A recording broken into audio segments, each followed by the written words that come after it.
This is Teaching in a Pandemic. Hello, I'm Taylor Scheid. I'm an elementary education major. I did my student teaching this past fall in Moorhead. I'm graduating in May and I am about to enter the field. Let's talk a little bit about this project. So during this study, I decided to research how teaching and learning has changed this past academic year in elementary and middle schools. I specifically wanted to find things that changed because of COVID-19 and see how it affected teachers and students. I wanted to study this because I'm about to become a teacher. This is relevant to my future career, and it will help me be a better teacher for my future students. It is also an important topic for other pre-service teachers and teachers looking for more information and resources. Part of this research was conducting interviews. I held semi-structured interviews with elementary and middle school teachers from different grade levels, school districts, and states. I interviewed 9 teachers from Minnesota, North Dakota, Texas, and Washington. The interviews were held virtually over Microsoft Teams and Zoom. When interviews are discussed in this presentation, I will not say their names or anything to describe them to maintain confidentiality. Now let's talk about how schools have changed this year. Before I get completely into that, I did want to include a disclaimer. During this presentation, I will be comparing this year to previous years. This isn't necessarily fair, as this isn't the standard we are used to, and we cannot truly compare this year to previous years. As one of the teachers I interviewed said, this year is the baseline. COVID-19 impacts on schools. I am going to talk about all of these bullet points more in depth later, but here is an overview. Schools have handled the pandemic in a lot of different ways. There have been different teaching models, such as being fully in person, having a hybrid schedule, or being online or fully distanced, and throughout the year, they've often switched between these models. There's social distancing, face masks, face shields, plexiglass in classrooms, desks instead of tables. There have been reduced group work or even no group work. Students stay in the classroom for lunch, recess with limited students, often only those in their own class. There are specials happening in classrooms such as gym, music, and art. There are shortened school days, and teachers are spending more time in meetings this year. Now let's talk a little bit more about the different teaching models. The first one I want to talk about is the one that most of us are going to be very familiar with, and that's in-person instruction. That is when students physically go to school every single day. One thing that's different this year from previous years is that students usually stay in the classroom now rather than leaving for lunch or leaving for specials. Teachers will switch out instead. Next is the hybrid model, and that's when there are 2 groups of students. One group comes in on specific days of the week, while the other group comes in on the other days of the week. Wednesday and Friday might be a flex day, where they switch off on who gets those days, or it could be fully online those days. For example, we could have group A, who comes in Monday and Tuesday, have a Wednesday flex day where everyone's home, and then have group B come in Thursday and Friday. That's just one example that I saw. A lot of districts did hybrid completely different all over. Next, we have the distanced or being fully online option, and that's when there's no in-person instruction at all. They could have live meets online where you meet over Zoom or Google Team or Google Meets or Microsoft Teams with your teacher in real time, or they could watch the videos of instruction on their own time. And in this model, students completed all learning and work from home or remotely, wherever they were. Let's talk about those transitions between those different models. Because while some districts didn't transition at all, they were fully distanced the whole time, they were fully in person the whole time, a lot of places did have to switch between models. So according to a teacher I interviewed, this year had a lot of first days of school.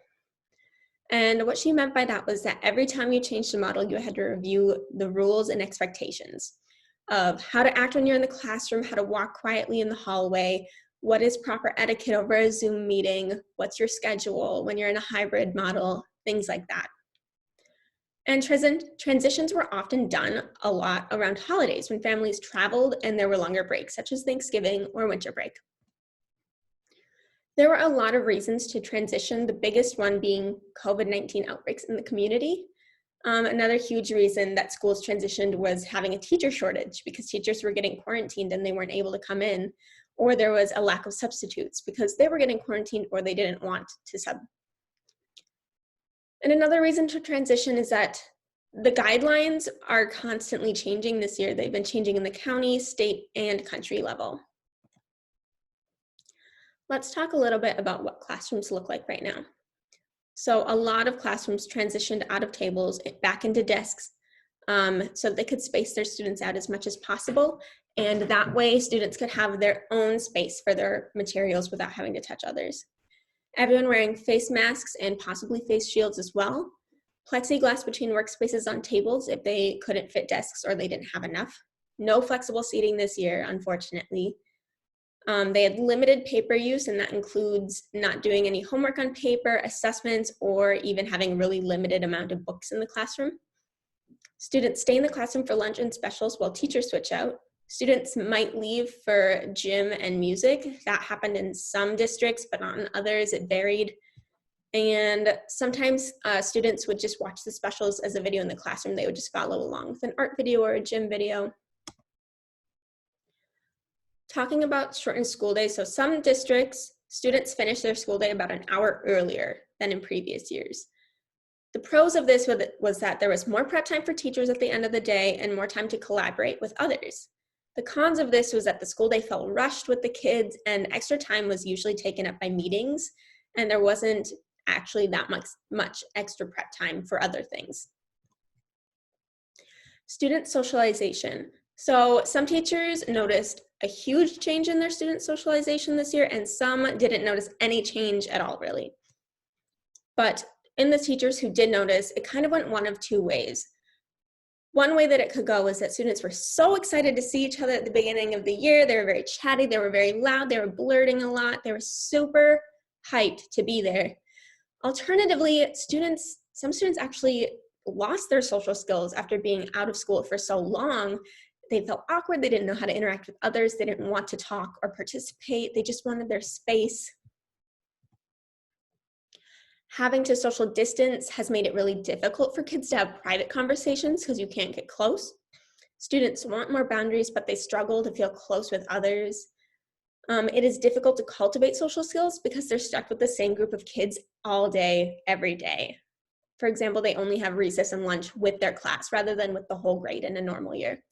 It's very hard for new students to meet people because they're only with the kids in their class. They can't go out and branch out.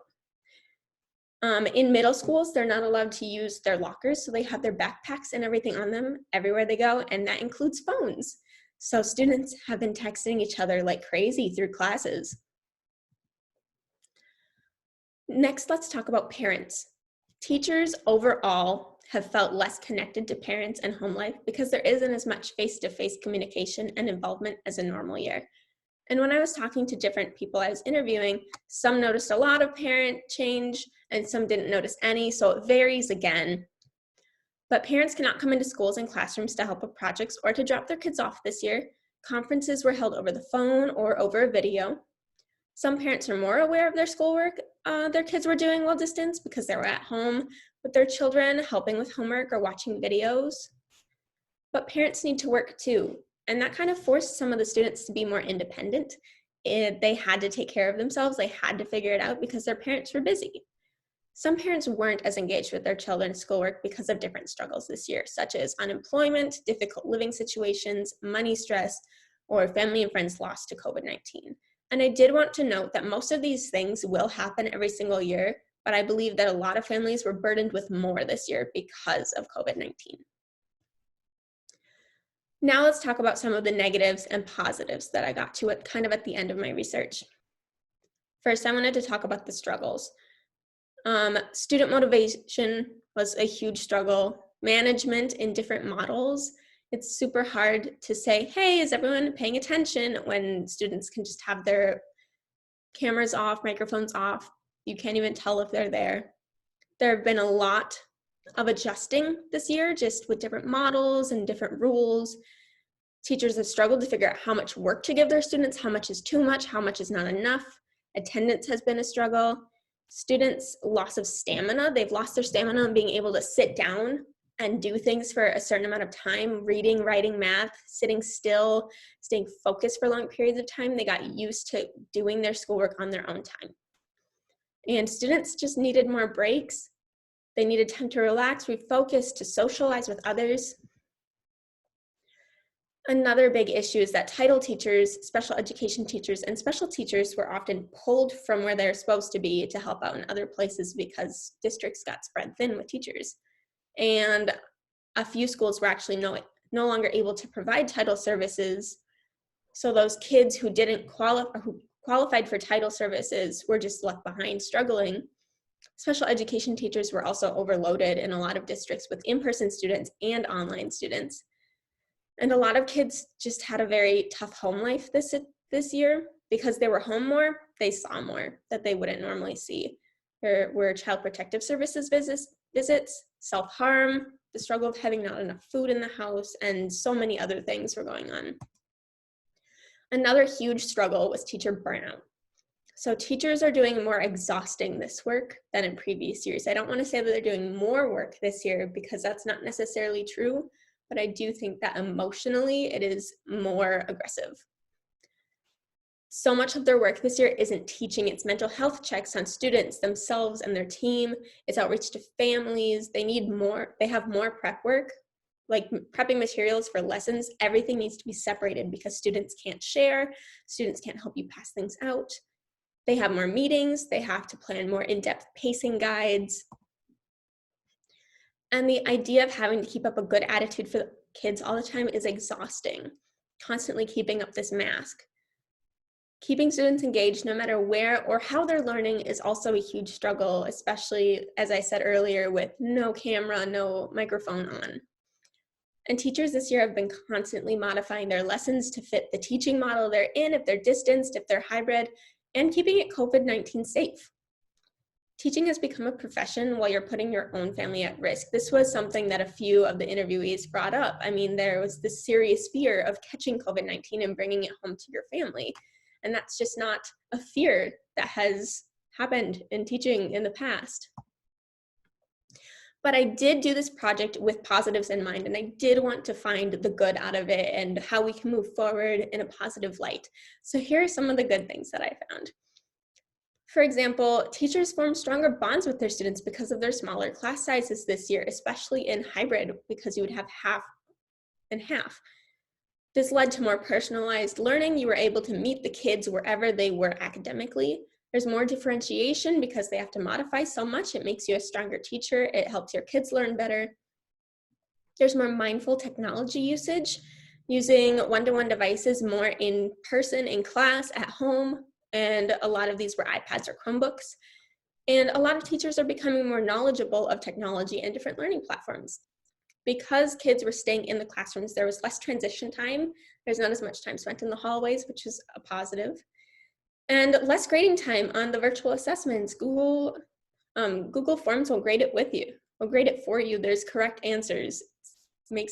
Just cuts down on time a lot. Another great thing that a lot of people brought up in their interviews was that kids really valued their time physically being in school this year. They had missed being there. They had missed seeing people. So they really appreciated being there. Future classes are going to have this background. This year is laying the groundwork. So this year is probably going to be the hardest year of COVID because we are outlining everything. We're figuring out how it works. Going on from the future, everyone's going to know the basics. It's going to get easier, fingers crossed. Another positive that teachers liked was that recording their videos of teaching actually allowed students to look back if they didn't understand things, and it allowed teachers to look back through their teaching for some self-reflection and growth. There's also more virtual learning. More virtual learning led to things being more accessible for students with disabilities, such as having audio or visual aids, and there is more teacher collaboration. In my interviews, a few things really stood out as being repeated throughout several interviews, and I wanted to outline them right here. So the importance of routine and having a set schedule for kids was huge. It helped tremendously. Accountability of students, teachers, and administrators. You need to be held accountable this year. No one's sliding by on anything.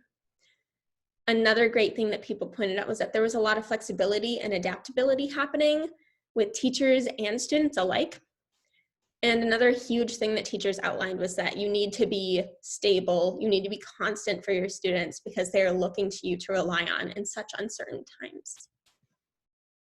And here are some of the virtual learning platforms that I talked about in my interview. So Zoom, Microsoft Teams, and Google Meets, those are all video conference software.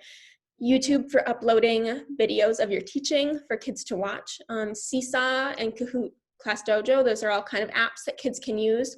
Google Classroom was a huge thing that a lot of teachers told me about. They loved their Google Classrooms. And then using Google Forms for assessments, and then Google Docs where kids could share them with their teachers. In conclusion, change happens organically every single year. Every new group of students is different from the last. It can be difficult to tell which changes were a direct result of the pandemic and which would have happened anyways. Likely a lot of things that were already going to change changed in a way that specifically was influenced by COVID-19 and the way it has affected the world. Ultimately, there are too many factors to consider for there to be a clear answer. And if you have any questions, here's my email. You can shoot me a quick email and ask me about my research. I would love to talk to you about it. And here are my sources. Thank you so much.